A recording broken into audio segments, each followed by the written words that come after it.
یا رسول اللہ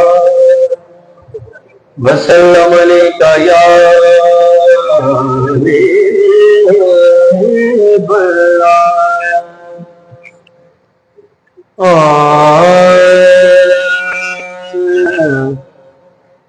حشر تک یا مصطفیٰ نے بادشاہیاں تیریاں حشر تک یا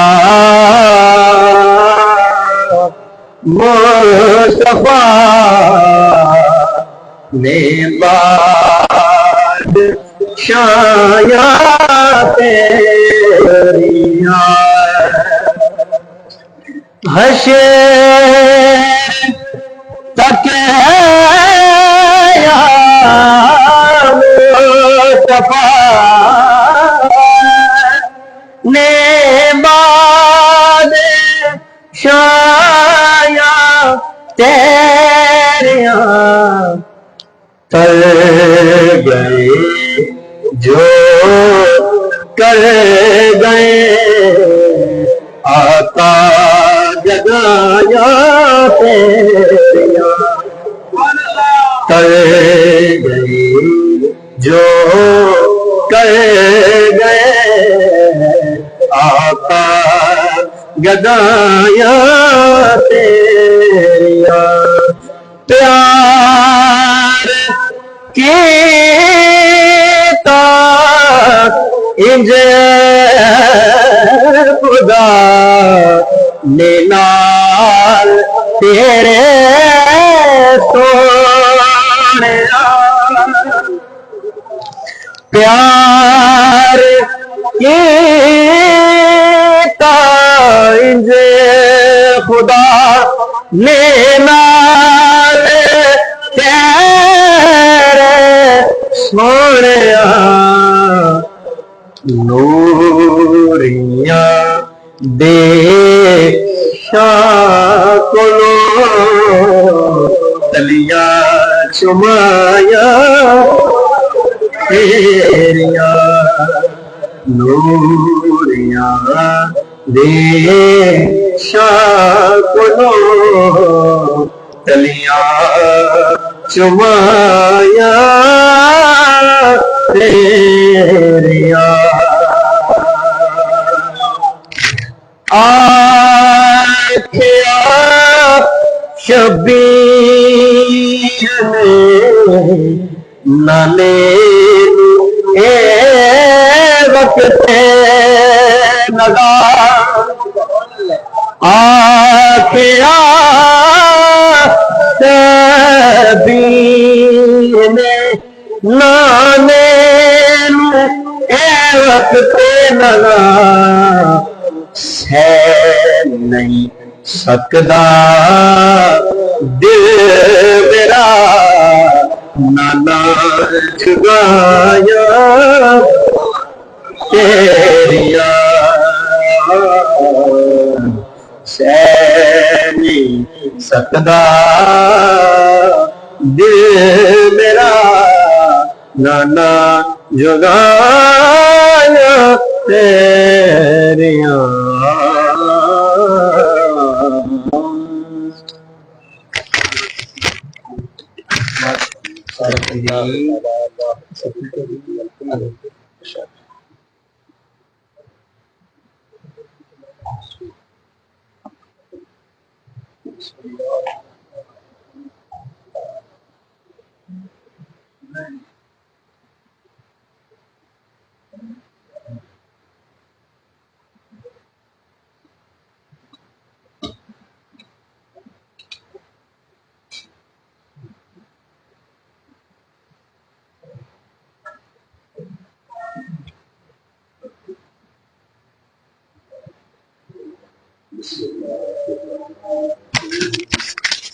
الحمد للہ رب العالمین والصلاة والسلام على سيدنا ومولانا محمد خاتم النبيين وعلى آلہ واصحابہ اجمعین۔ میرے انتہائی واجب القدر والاحترام معزز حاضرین کرام، اللہ کریم جل شانہ کی خاص رحمت، اس کی مہربانی اور فضل و کرم سے ہم سب حضرات حضور سیدنا پیر سیال لاجپال غریب نواز قدس سرہ العزیز کے آستان تقدس نشان آستان عالیہ سیال شریف میں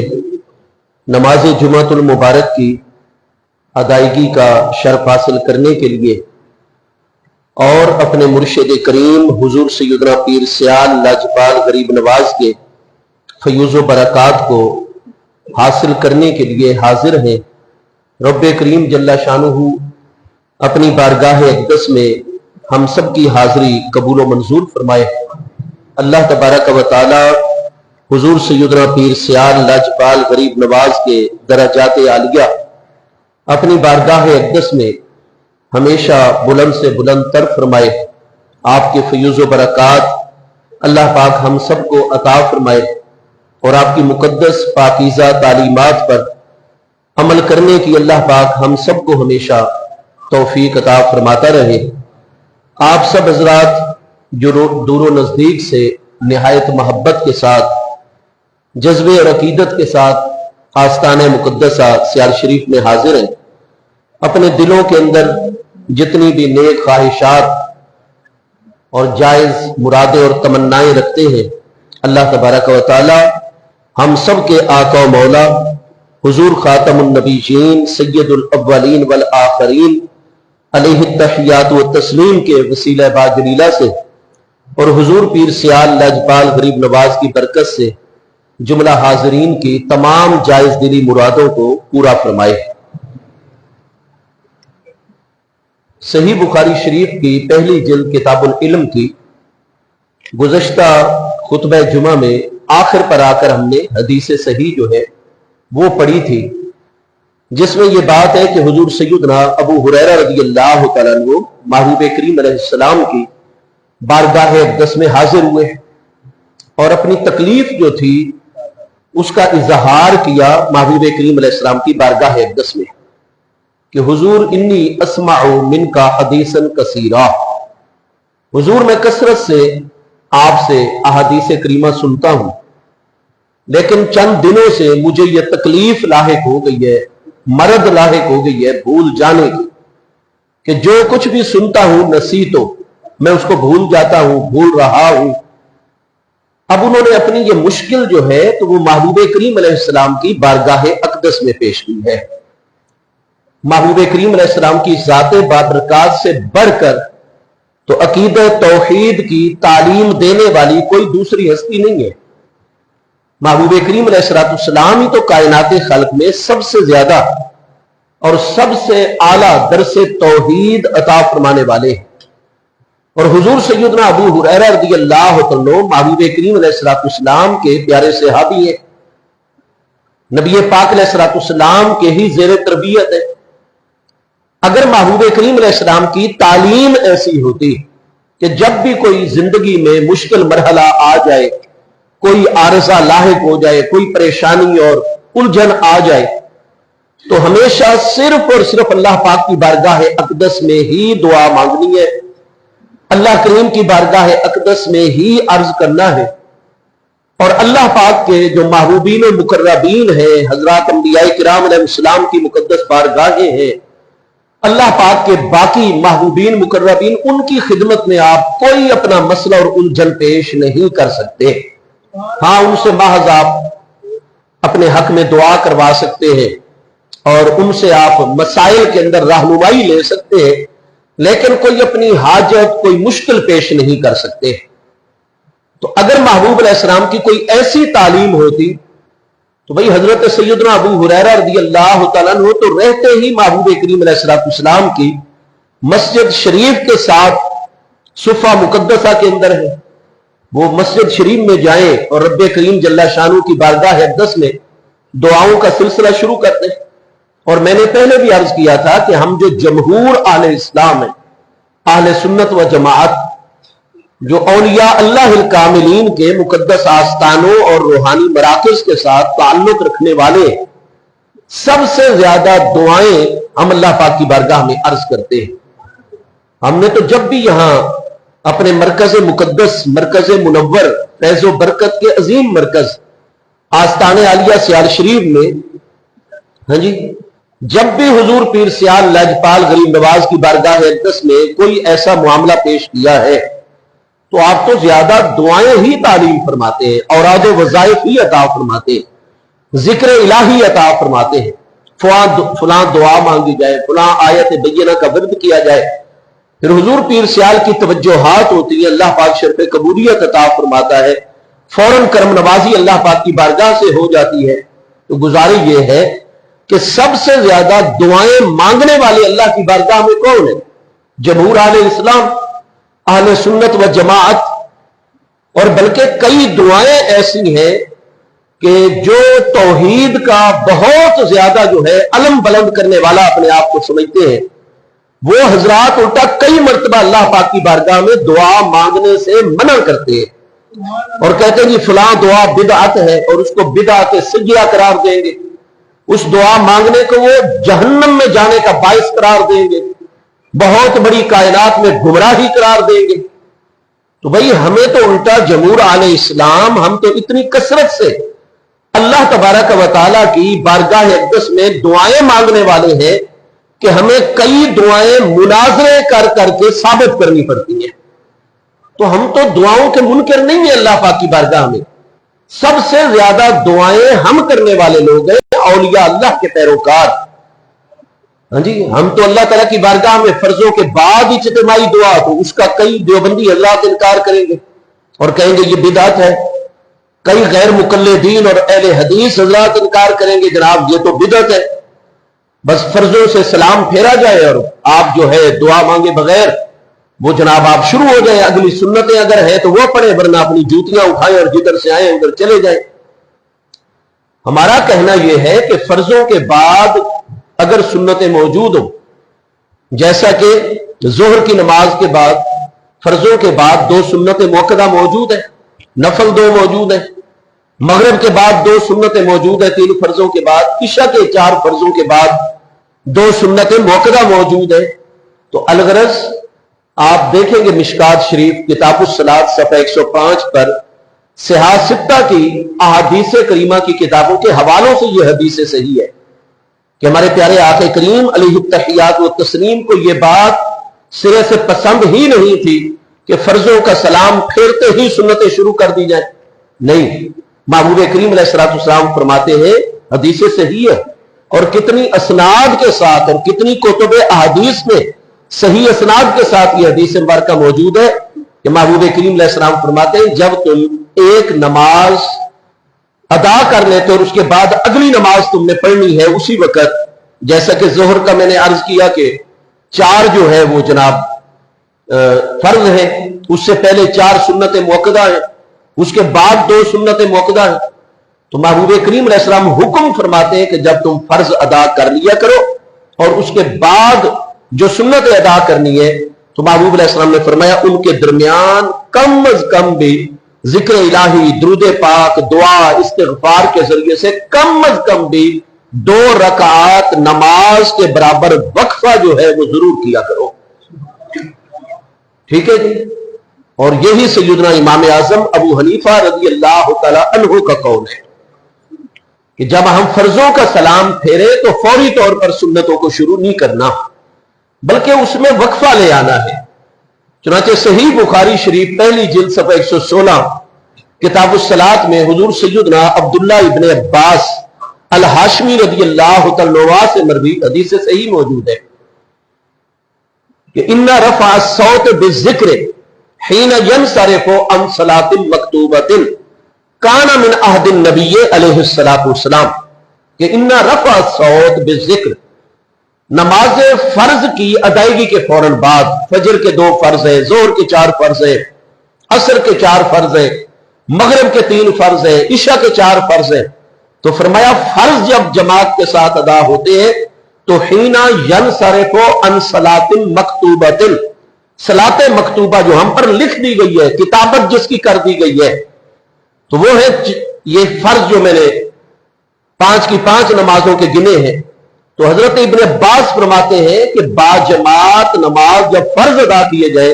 حینا ینصرف، جیسے ہی فرضوں سے سلام پھیرا جائے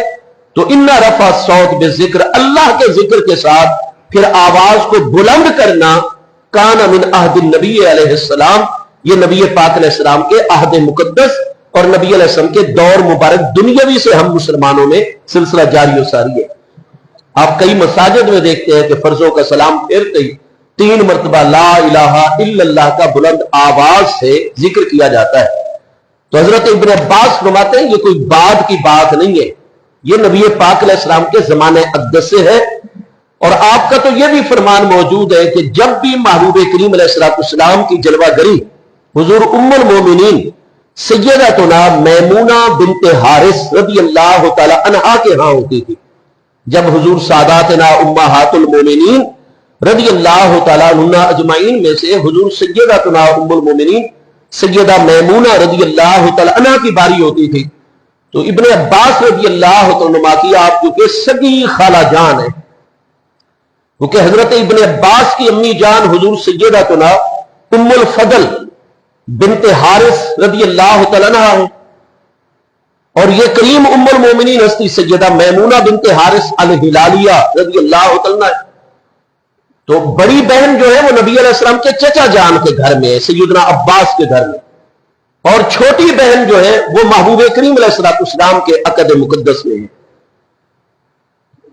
محبوب علیہ السلام نے ذی قعدہ سن 7 ہجری میں عمرۃ القضاء کے موقع پر مکہ مکرمہ میں حضور ام المومنین سیدہ میمونہ بنت حارث الہلالیہ رضی اللہ تعالی عنہا سے نکاح فرمایا تھا اور اپنے ساتھ مدینہ طیبہ لے کر آئے تھے۔ اب جب یہ حضرت ابن عباس کی سگی خالہ جان، تو قرآن پاک فرماتے ہیں حرمت علیکم امہاتکم وخالاتکم، ماؤں سے نکاح حرام، بیٹیوں سے بنات سے نکاح حرام، خالاؤں سے نکاح حرام۔ تو بھانجے اور خالہ کے درمیان چونکہ حرمت قطعی ہے، اس لیے خالہ عام روٹین کے کپڑوں میں اپنے بھانجے کے سامنے آ سکتی ہے، پردہ اس سے فرض نہیں ہوتا چونکہ وہ محرمات ابدیہ میں سے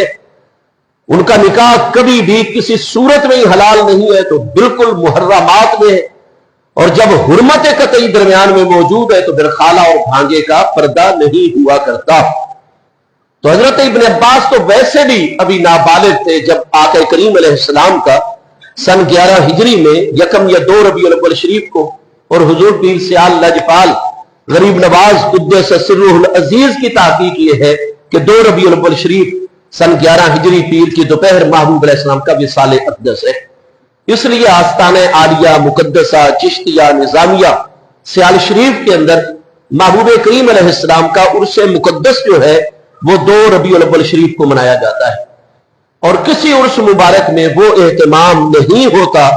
جو اہتمام ہمارے پیارے آقا کریم علیہ التحیات و تسلیم کے عرس مقدس 2 ربیع الاول شریف کو آستانہ مقدسہ سیال شریف میں ہوتا ہے۔ 12 ربیع الاول شریف کو محبوب علیہ السلام کے میلاد مقدس، اور 2 ربیع الاول شریف کو محبوب علیہ السلام کے وصال اقدس۔ تو الغرض ہم حضور پیر سیال لاجپال غریب نواز کے ہر وہ مسئلہ جس میں ایک سے زائد اقوال آ جائیں، ایک سے زائد ہمارے ائمہ کی آراء آ جائیں، تو پھر ہم نے اللہ کریم کے درمیان اور اپنے درمیان جو واسطہ اور وسیلہ ہے تو وہ حضور سیدنا پیر سیال لاجپال غریب نواز کی ذات بابرکات کو بنایا ہوا ہے۔ جیسا کہ اختلاف کے دور میں یا رسول اللہ حق جار